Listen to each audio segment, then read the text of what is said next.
Hello students, अपने previous lectures में हमने टाइप्स ऑफ अमेंडमेंट को स्टडी किया था और उसमें हमने पढ़ा था कि हमारे कॉन्स्टिट्यूशन में जो अमेंडमेंट किए जाते हैं उसके 3 वेज़ हैं, जिसमें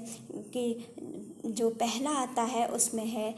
amendment by simple majority of parliament. इसको हमने अपने प्रीवियस लेक्चर में समझ लिया था। और उसके बाद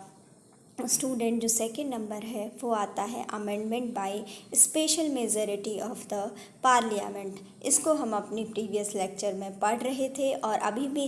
इसको हमने समझ लिया था कि बेसिकली स्पेशल मेजॉरिटी का मीन्स क्या होता है। लेकिन अपने इस लेक्चर में आज समझेंगे कि स्पेशल मेजॉरिटी ऑफ पार्लियामेंट के थ्रू कौन कौन से अमेंडमेंट किए जा सकते हैं, कौन कौन से कॉन्स्टिट्यूशन के प्रोविज़न्स को चेंज किया जा सकता है स्पेशल मेजॉरिटी से। और स्टूडेंट अपने इस लेक्चर में उसके बाद हम पढ़ेंगे amendment by special majority of the parliament and the ratification of the half of the state legislature. Student जो मेनली जो अमेंडमेंट्स हैं वो 3 टाइप्स के होते हैं। पहला अमेंडमेंट है कि जो कि पार्लियामेंट की सिंपल मेजॉरिटी से पास हो जाता है। सेकेंड अमेंडमेंट है कि जिसमें पार्लियामेंट की स्पेशल मेजॉरिटी की ज़रूरत होती है। और उसके बाद जो थर्ड टाइप के अमेंडमेंट्स हैं उसमें पार्लियामेंट की स्पेशल मेजॉरिटी तो चाहिए ही चाहिए होती है, साथ ही साथ में जो half of the state legislature हैं,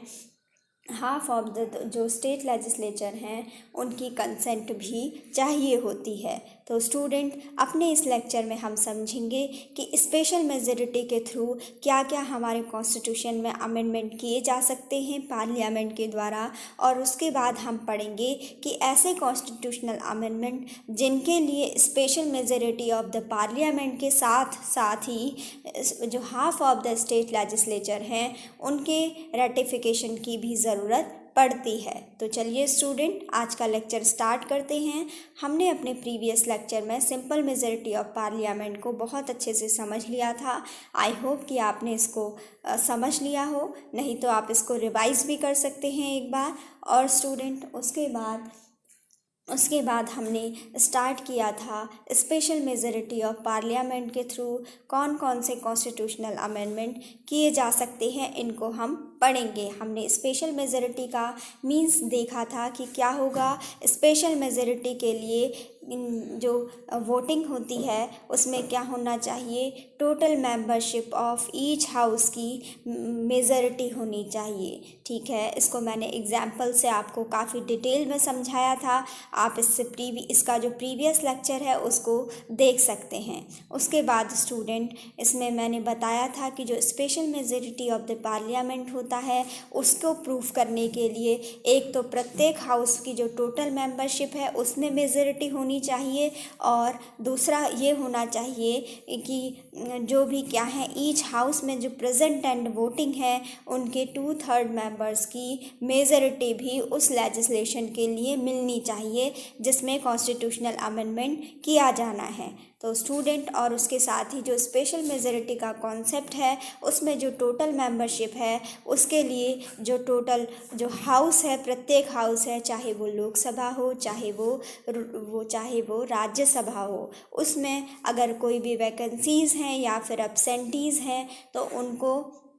उनसे कोई फ़र्क नहीं पड़ता है। हम टोटल मेंबरशिप में जैसे लोकसभा है, लोकसभा की इस टाइम पे जो टोटल मेंबरशिप है वो है 543। मान लीजिए इसमें 3 वैकेंसीज़ हैं या फिर 3 लोग अब्सेंट हैं तो तब भी उस कंडीशन में ही अगर हम ये जो पहली कंडीशन है स्पेशल मेजॉरिटी की, हमको देखना है कि total membership of each house में मेजॉरिटी निकालना है, तो तब भी हम इन 3 पर्सन को उसमें काउंट नहीं करेंगे, उन वैकेंसीज़ को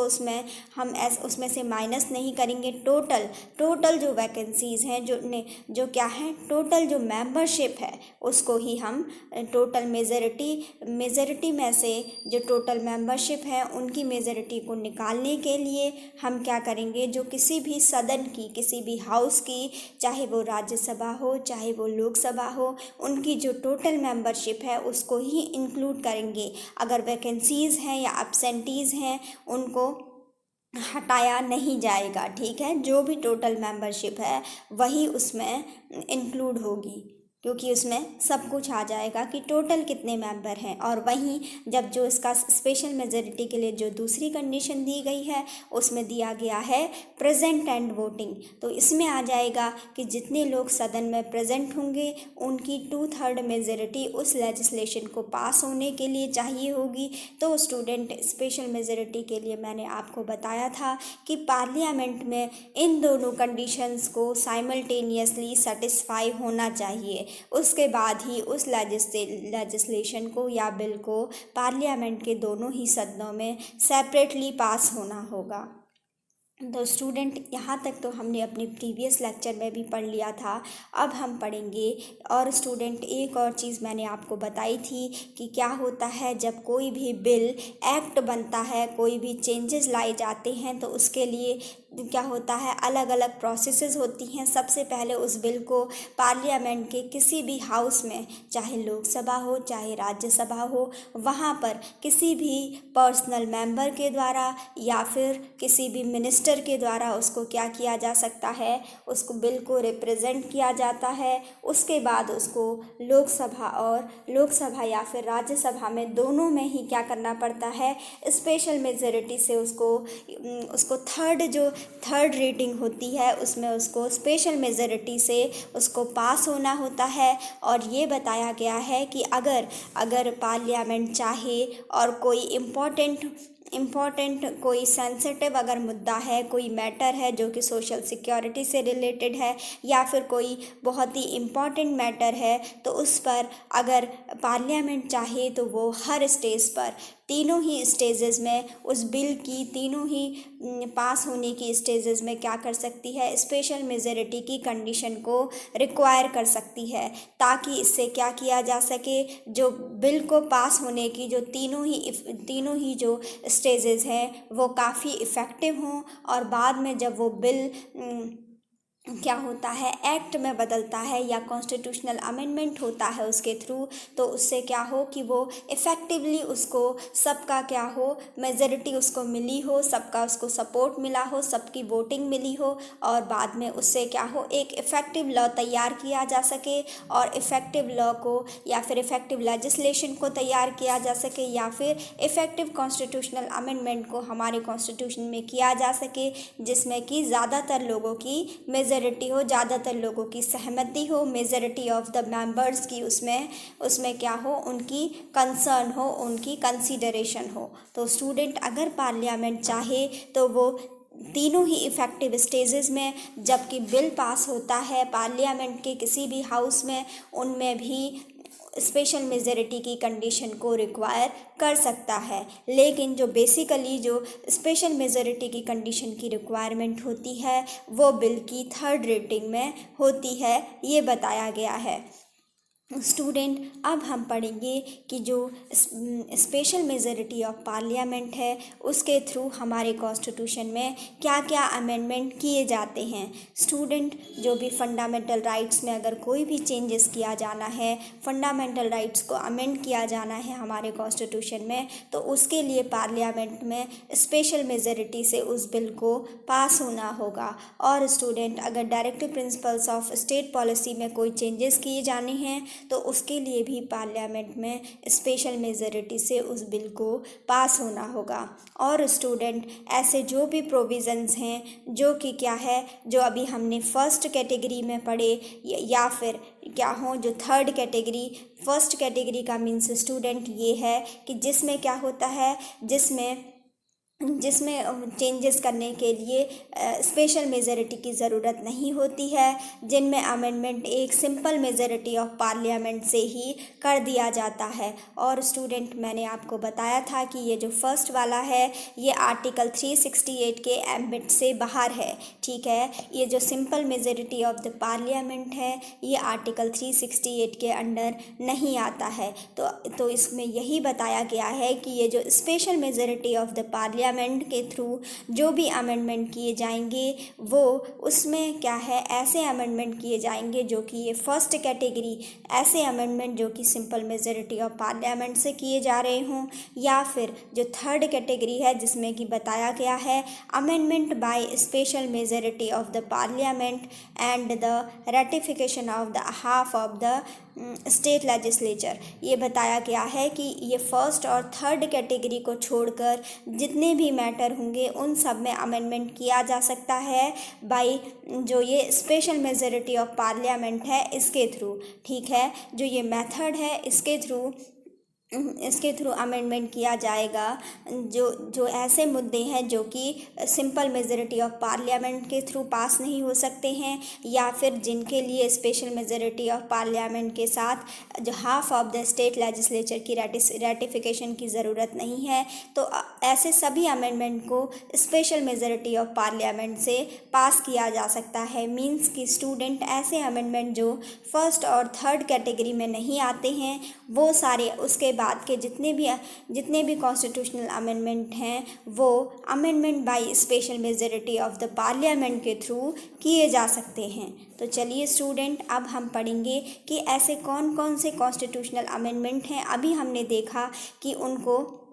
किया जा सकता है पार्लियामेंट की स्पेशल मेजॉरिटी के थ्रू। एक तो हमने पढ़ा कि फंडामेंटल राइट्स में अगर कोई भी चेंज किया जाना है तो उसके लिए पार्लियामेंट में स्पेशल मेजॉरिटी चाहिए होती है। और ऐसे ही डीपीएसपी अगर directive principles of state policy में अगर कोई चेंज किया जाना है तो उसके लिए भी पार्लियामेंट में स्पेशल मेजॉरिटी से उस लॉ को, उस लेजिस्लेशन को पास होना होगा। और साथ ही जो सभी ऐसे प्रोविज़न जो कि फर्स्ट और थर्ड कैटेगरी में कवर नहीं किए गए हैं उनमें भी पार्लियामेंट में स्पेशल मेजॉरिटी से उन सभी प्रोविजंस में अमेंडमेंट किया जा सकता है, उनको चेंज किया जा सकता है।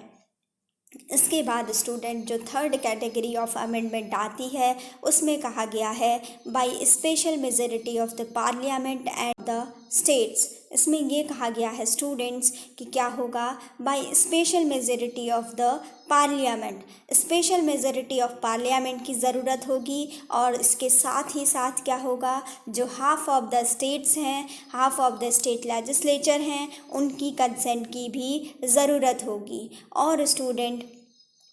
इसमें मैंने जैसा कि आपको पहले ही बता दिया था कि कंसेंट ऑफ द स्टेट की ज़रूरत तब होती है ऐसे प्रोविज़न्स को चेंज करने के लिए होती है जो कि हमारे कॉन्स्टिट्यूशन के फेडरल स्ट्रक्चर से रिलेटेड होते हैं। ठीक है, अगर फेडरल स्ट्रक्चर का मीन्स है स्टूडेंट कि ऐसी चीज़ें जो कि किससे रिलेटेड हों, या फिर ऐसे मैटर जिसमें कि जो सेंटर है और जो स्टेट है उनके बीच में पावर का डिस्ट्रीब्यूशन हो, सेपरेशन ऑफ पावर हो, या फिर स्टेट से रिलेटेड कोई भी मैटर हो, तो उसमें अगर उसको अमेंड किया जाना है तो उसके लिए क्या होगा, उसमें पार्लियामेंट की स्पेशल मेजॉरिटी तो चाहिए ही चाहिए, साथ में क्या होना चाहिए, half of the state legislature by a simple majority. जो आधे से ज़्यादा राज्य हैं उनकी जो स्टेट लेजिस्लेचर हैं वहाँ पर भी उसको सिंपल मेजॉरिटी से उसको पास होना होगा, उनका भी कंसिडरेशन मिलना चाहिए। तब अगर कोई भी ऐसा प्रोविज़न है जो कि हमारे कॉन्स्टिट्यूशन के फेडरल स्ट्रक्चर में चेंजेस लाता है तो उसको चेंज किया जा सकता है, उसको अमेंड किया जा सकता है। और स्टूडेंट ये बताया गया है कि अगर एक बार जो half of the state legislature हैं, मान लीजिए कि क्या है, मान लीजिए कि 10 स्टेट्स हैं और उसमें से क्या है, हाफ ऑफ द स्टेट्स की अगर हमें कंसेंट की ज़रूरत है, 5 स्टेट्स ने उस लेजिस्लेशन को पास कर दिया, उस बिल को पास कर दिया जिसे पार्लियामेंट के जो कि पार्लियामेंट के फेडरल स्ट्रक्चर से रिलेटेड था, या फिर कुछ स्टेट्स और सेंटर के बीच में पावर के सेपरेशन में था, तो उन 10 स्टेट्स में से अगर टोटल 5 स्टेट्स ने उसको रेटिफिकेशन दे दिया, सिंपल मेजॉरिटी के साथ अपने स्टेट लेजिस्लेचर में उस बिल को पास कर दिया, तो स्टूडेंट उसके बाद अगर जो बचे हुए 5 स्टेट्स हैं अगर वो कंसिडरेशन देते हैं या फिर नहीं देते हैं उससे कोई फ़र्क नहीं पड़ता है, ये बताया गया है। अगर एक बार half of the state legislature यानी 10 का हाफ कितना हुआ 5। तो 5 स्टेट्स ने अगर अपनी कंसिडरेशन दे दी तो उसके बाद अगर बचे हुए कोई भी स्टेट अगर कंसिडरेशन दें या फिर ना दें या फिर वो अपोज करें तो उससे क्या होगा, उससे कोई फ़र्क नहीं पड़ेगा, क्योंकि half of the state legislature का कंसेंट की जो कंडीशन है वो कंप्लीट हो गई है और पार्लियामेंट में उसकी स्पेशल मेजॉरिटी की ज़रूरत होगी। और जैसे ही पार्लियामेंट में स्पेशल मेजॉरिटी के साथ उसको पास कर दिया जाएगा और हमने देखा कि यहाँ पे क्या जो half of the state legislature हैं उनकी कंसिडरेशन तो मिल गई है, तो स्टूडेंट उस कॉन्स्टिट्यूशन अमेंडमेंट को कर दिया जाएगा, हमारे कॉन्स्टिट्यूशन के फेडरल स्ट्रक्चर में चेंज कर दिया जाएगा। और इससे कोई फ़र्क नहीं पड़ता है कि बचे हुए कोई भी स्टेट उन 5 स्टेटों में से अपनी कंसिडरेशन दे या फिर ना दे, ठीक है। इससे बिल पर कोई भी उसके बिल की जो प्रोसेस है उस पर कोई भी फ़र्क नहीं पड़ता है। ये कहा गया है स्टूडेंट कि the moment half of the states give their consent, जैसे ही उनमें से हाफ ऑफ द स्टेट्स क्या हैं अपनी कंसेंट दे देते हैं तो क्या होता है, फॉर्मेलिटी कंप्लीट हो जाती है। The formality is completed, there is no time limit within which the state should give their consent to the bill. लेकिन स्टूडेंट ये कहा गया है कि जब स्टेट से पूछा जाएगा कंसेंट देने के लिए तो उसके लिए कोई भी टाइम लिमिट नहीं है, ठीक है। स्टेट जब भी चाहें अपने अकॉर्डिंग उस पर अपनी कंसेंट दे सकते हैं जितने भी टाइम में चाहें। लेकिन नॉर्मली क्या होता है, स्टेट लेजिस्लेचर ज़्यादा टाइम तक अपने पास किसी बिल को नहीं रखती है, उसके द्वारा कंसेंट दे दी जाती है। तो स्टूडेंट हम इसमें पढ़ रहे हैं कि ऐसे कॉन्स्टिट्यूशनल अमेंडमेंट जिनके लिए स्पेशल मेजॉरिटी ऑफ पार्लियामेंट के साथ ही जो कंसेंट ऑफ द स्टेट्स है उसकी भी ज़रूरत पड़ती है, जिसमें कि हमने देखा कि जितने भी स्टेट्स उससे रिलेटेड हैं उसके जो 50% स्टेट्स हैं जो half of the state legislature हैं वहाँ पर उस बिल को सिंपल मेजॉरिटी से पास हो जाना चाहिए। तो उसके बाद क्या होगा, वो प्रोसीजर को चेंज कर दिया जाएगा और उस बिल को एक्ट बना दिया जाएगा और इस प्रकार कॉन्स्टिट्यूशनल अमेंडमेंट हमारे कॉन्स्टिट्यूशन में कर दिया जाएगा। स्टूडेंट अब हम पढ़ेंगे कि ऐसे कौन कौन से कॉन्स्टिट्यूशनल अमेंडमेंट हैं या कौन कौन से ऐसे प्रोविजंस हैं, कौन कौन से ऐसे फील्ड हैं जिनको कि स्पेशल मेजॉरिटी ऑफ पार्लियामेंट और कंसेंट ऑफ द स्टेट्स की हेल्प से जिनको चेंज किया जा सकता है, या ऐसे कौन कौन से प्रोविजंस हैं जिनमें कि स्पेशल मेजॉरिटी ऑफ पार्लियामेंट के साथ साथ कंसेंट ऑफ द स्टेट्स की ज़रूरत भी पड़ती है लेजिस्लेशन को पास होने के लिए, कॉन्स्टिट्यूशन में अमेंडमेंट करने के लिए। तो स्टूडेंट इसमें सबसे पहला पॉइंट आता है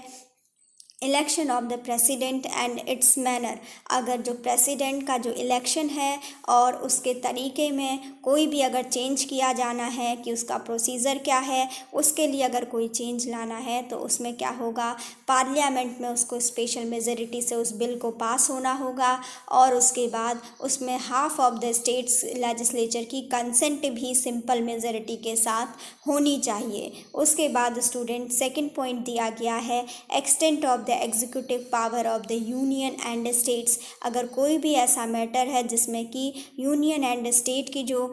एग्जीक्यूटिव पावर है उसको बढ़ाया जाना है या फिर उसको कम किया जाना है, उसकी क्या एक्सटेंट है, उसकी क्या लिमिट है, उसको इंक्रीज़ या डिक्रीज़ किया जाना है, उसके रिगार्डिंग अगर कोई भी कॉन्स्टिट्यूशनल प्रोविज़न है तो उसके लिए भी पार्लियामेंट की स्पेशल मेजॉरिटी के साथ साथ हाफ ऑफ द स्टेट्स की कंसिडरेशन भी चाहिए होती है। और स्टूडेंट उसके बाद नेक्स्ट पॉइंट में बताया गया है कि अगर सुप्रीम कोर्ट या हाई कोर्ट से रिलेटेड कोई भी प्रोविज़न है तो उसमें अमेंडमेंट करने के लिए भी पार्लियामेंट में स्पेशल मेजॉरिटी के साथ साथ उसको हाफ ऑफ द स्टेट्स के लेजिस्लेचर से भी कंसेंट मिलनी चाहिए। उसके बाद नेक्स्ट है distribution of the legislative power between the union and the states. जैसा कि मैंने आपको उसके स्टार्टिंग में ही बताया कि अगर यूनियन और स्टेट के बीच में कोई भी लेजिस्लेटिव पावर का डिस्ट्रीब्यूशन अगर करना है, अगर वो ऐसे कोई प्रोविज़न है जो कि हमारे कॉन्स्टिट्यूशन के फेडरल स्ट्रक्चर से रिलेटेड हों, तो वहाँ पर क्या होगा, पार्लियामेंट को स्पेशल मेजॉरिटी से उस एक्ट को, उस बिल को पास करना होगा, उस प्रोविज़न को पास करना होगा। और साथ ही जो हाफ ऑफ द स्टेट्स हैं उनकी लेजिस्लेचर की कंसिडरेशन भी चाहिए होगी, और वहाँ पर भी जो half of the state legislature है वहाँ पर भी सिंपल मेजॉरिटी से उसको पास होना चाहिए। उनका जो half of the state legislature है उनकी रेटिफिकेशन भी इसमें चाहिए होगी। स्टूडेंट, इसके बाद जो नेक्स्ट है उसमें आता है goods and services tax council. Student, अगर जो हमारा क्या है, जो जीएसटी काउंसिल है, जो goods and services tax council है, अगर उसमें कोई भी चेंज किया जाना है, अगर उसमें कोई भी अमेंडमेंट किया जाना है, तो उसके लिए भी पार्लियामेंट में उसको स्पेशल मेजॉरिटी से पास होना होगा, और साथ ही जो स्टेट्स हैं उनकी कंसेंट भी ली जाएगी, और उसमें से जो हाफ ऑफ द स्टेट्स हैं, स्टेट लेजिस्लेचर हैं, उनका कंसिडरेशन मिलना चाहिए। उसके बाद ही जो गुड्स एंड सर्विसेज टैक्स है उसमें क्या है, कोई भी चेंजेस किए जा सकते हैं, कोई भी अमेंडमेंट किया जा सकता है। स्टूडेंट, जो ये जीएसटी का प्रोविज़न है, इस प्रोविज़न को ऐड किया गया था 101st, ठीक है, इसको ऐड किया गया था 101st अमेंडमेंट एक्ट ऑफ 2016 के थ्रू, ठीक है। जो goods and services tax council है, इसको हमारे कॉन्स्टिट्यूशन में ऐड किया गया था, इस प्रोविज़न को 101st अमेंडमेंट एक्ट ऑफ 2016 के थ्रू। और इसके लिए जीएसटी काउंसिल के लिए आर्टिकल दिया गया है आर्टिकल 279A। इसके लिए आर्टिकल दिया गया है आर्टिकल 279A, जो कि जीएसटी काउंसिल से रिलेटेड है, इसको ध्यान रखिएगा। इससे रिलेटेड आर्टिकल क्या है, 279A, ठीक है। आर्टिकल 279A जो है वो जो हमारी जीएसटी काउंसिल है उससे रिलेटेड है। और अगर जीएसटी काउंसिल में भी कोई अमेंडमेंट किया जाना है तो उसके लिए भी स्पेशल मेजॉरिटी ऑफ पार्लियामेंट के साथ ही हाफ ऑफ द स्टेट्स की स्टेट लेजिस्लेचर का कंसेंट मिलना चाहिए। उसके बाद नेक्स्ट पॉइंट है any of the list in the 7th schedule. अगर 7th शेड्यूल का कोई भी सब्जेक्ट है, उसमें कोई भी प्रोविज़न किया जाना है, स्टूडेंट जो 7th शेड्यूल है उसमें हम क्या पढ़ते हैं, 3 लिस्ट को पढ़ते हैं। एक तो होती है स्टेट लिस्ट होती है, ठीक है, स्टेट लिस्ट होती है, और एक होती है सेंटर की लिस्ट होती है, और एक क्या होती है, कनकरेंट लिस्ट होती है, जिसमें कि दोनों के ही मुद्दे आते हैं, दोनों के ही मैटर आते हैं, जिसमें कि जिसमें स्टेट गवर्नमेंट और साथ ही जो सेंट्रल गवर्नमेंट है, दोनों ही क्या है, दोनों ही नियम कानून बना सकते हैं। एक पहली होती है स्टेट लिस्ट, ठीक है स्टूडेंट, इसमें जो 7th शेड्यूल में दी गई है, फर्स्ट होती है स्टेट लिस्ट और दूसरी होती है इसमें यूनियन लिस्ट, ठीक है, दूसरी होती है यूनियन लिस्ट जो कि रिलेटेड होती है सेंटर से, और इसमें जो थर्ड लिस्ट होती है वो होती है कनकरेंट लिस्ट, ठीक है। तो ये बताया गया है कि अगर इन तीनों लिस्ट से रिलेटेड कोई सब्जेक्ट है, उसमें कोई चेंज किया जाना है, तो उसके लिए भी उस एक्ट को, उस बिल को या उस प्रोविज़न को जो कि चेंज है उसको क्या करना पड़ेगा, उसको बिल के रूप में रिप्रेजेंट करना पड़ेगा पार्लियामेंट के किसी भी हाउस में, दोनों ही हाउसेज में। फिर उसके बाद उसको सेपरेटली स्पेशल मेजॉरिटी के साथ पास होना होगा, और जो स्टेट्स हैं उनकी कंसेंट भी उसमें चाहिए होगी, और उसमें से जो half of the state legislature हैं उनका क्या होना चाहिए, उनका कंसिडरेशन मिलना चाहिए, उनकी रेटिफिकेशन मिलनी चाहिए। तब क्या होगा, तभी हम 7th शेड्यूल में जो 3 लिस्ट हैं उसके किसी भी सब्जेक्ट में कोई भी चेंज कर सकते हैं, कोई भी प्रोविज़न को हम इंक्रीज़ या डिक्रीज़ कर सकते हैं, या फिर अपने अकॉर्डिंग उसमें चेंजेस ला सकते हैं। उसके बाद नेक्स्ट पॉइंट में बताया गया है representation of states in parliament. अगर किसी भी स्टेट का पार्लियामेंट में रिप्रेजेंटेशन से रिलेटेड कोई भी क्वेश्चन आता है, या स्टेट्स का जो हमारी पार्लियामेंट में जो रिप्रेजेंटेशन है अलग अलग स्टेट्स का, उससे रिलेटेड कोई मैटर है, तो उसके लिए भी स्पेशल मेजॉरिटी ऑफ पार्लियामेंट, और साथ ही जो स्टेट्स हैं, जो सभी जो स्टेट्स उसमें रिलेटेड हैं जिनके रिप्रेजेंटेशन की बात हो रही है, उन सब में से जो half of the state legislature हैं उनकी कंसेंट पॉजिटिव वे में मिलनी चाहिए, जिससे कि उसको क्या हो जाएगा, फिर उस एक्ट को चेंज किया जाएगा। और जो रिप्रेजेंटेशन ऑफ स्टेट्स है उसमें जो भी प्रोविज़न चेंज किए जाने हैं, किस स्टेट से कितना रिप्रेजेंटेशन रहेगा, कितने एमपीज़ रहेंगे, कितने एमएलएज़ रहेंगे, ये सारी चीज़ें डिसाइड की जा सकती हैं पार्लियामेंट के द्वारा। और जिसमें कि हाफ ऑफ द स्टेट्स का कंसेंट भी पॉजिटिव वे में हमको मिलना चाहिए, पार्लियामेंट में स्पेशल मेजॉरिटी से पास होना चाहिए, तभी उसमें चेंजेस किए जाएंगे। उसके बाद स्टूडेंट नेक्स्ट प्रोविज़न है power of the parliament to amend the constitution and its procedure, जो कि अपने आप में ही क्या है, आर्टिकल 368 है। आर्टिकल 368 में पावर ऑफ द पार्लियामेंट है, पार्लियामेंट के पास ये पावर है कि वो कॉन्स्टिट्यूशन को अमेंड कर सकती है या फिर कॉन्स्टिट्यूशन के किसी भी प्रोविज़न को, किसी भी प्रोसीजर को चेंज कर सकती है, और ये हम स्टडी करते हैं आर्टिकल 368 के अंडर। और स्टूडेंट ये जो by special majority of parliament है और जिसमें कि कंसेंट ऑफ द स्टेट की भी ज़रूरत होती है, इसमें भी क्या है, आर्टिकल 368 ही आता है। जैसे कि मैं आपको प्रीवियसली समझा चुकी हूँ कि आर्टिकल 368 के अंदर दो टाइप्स के प्रोविज़न आते हैं, जिसमें कि पहला प्रोविज़न है कि जिसमें पार्लियामेंट, ऐसे अमेंडमेंट जिनमें पार्लियामेंट की स्पेशल मेजॉरिटी की ज़रूरत होती है, और जो सेकंड प्रोविज़न है उसमें आते हैं ऐसे अमेंडमेंट जिनमें पार्लियामेंट की स्पेशल मेजॉरिटी के साथ ही साथ कंसेंट ऑफ द स्टेट्स भी चाहिए होती है, और उसमें से भी अगर half of the states legislature का रेटिफिकेशन मिल जाता है तो तब उस बिल को एक्ट बनाया जाएगा, तब उस प्रोविज़न को कॉन्स्टिट्यूशन में कॉन्स्टिट्यूशनल अमेंडमेंट एक्ट के थ्रू चेंज किया जाएगा। तो स्टूडेंट ये तीनों मेथड जो हमने काफ़ी डिटेल से पढ़ लिए हैं कॉन्स्टिट्यूशनल अमेंडमेंट के, कि किस प्रकार से हम अपने कॉन्स्टिट्यूशन में चेंजेस कर सकते हैं, इसको हमने यहाँ पर अब आज इन तीनों मेथड्स को कंप्लीट कर लिया है। आई होप स्टूडेंट आपको समझ में आया हो। Thanks for watching.